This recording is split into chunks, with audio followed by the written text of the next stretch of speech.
साथीहरू, आज हाम्रो घरमा कुखुरा काटेर हामीले यसलाई ढेँडोसँग खाने भनिरहेको छौँ। तपाईँलाई मैले पकाउँछु र रेसिपी पनि भन्छु र ढेँडो पकाएको पनि तपाईँलाई देखाउँछु। साथीहरू, हेर्नु मेरो युट्युब च्यानलमा। आज शनिबारको दिन, आज मेरो बिदा भएको कारणले ढिलो खाना खाने भनेर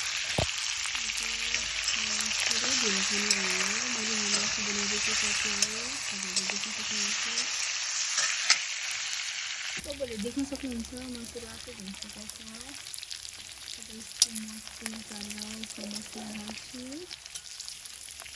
आजको सेफ चाहिँ मेरो बुढा हुनुहुन्छ। देख्न सक्नुहुन्छ हाम्रो ढिँडोसँग खाने भएको कारणले आज हामी ग्रेभी बनाउँछ।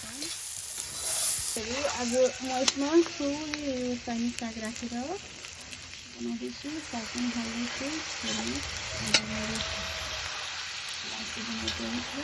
मैले बनाएको साथीहरू बनाएको बुवाले नै हेल्प गर्नुपर्छ।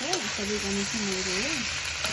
पनि छोरा त झन् एकदम त यस्तो हेल्प गर्छ नि।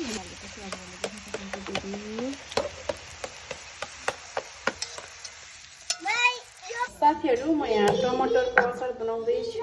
टमाटरको अचार, धनियाँ, टमाटर, चिमो राखेर अचार पनि बनाउँदैछु ढिँडोसँग खानको लागि। हाम्रो मासु भयो। यस्तो बाँकी छ धनियाँ हाल्न हुन्छ।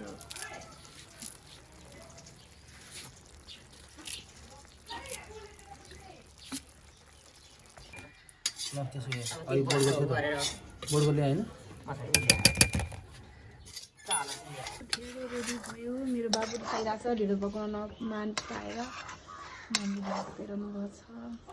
अब हामी ढिँडो पाक्यो। अब हामी ढिँडो खान्छौँ।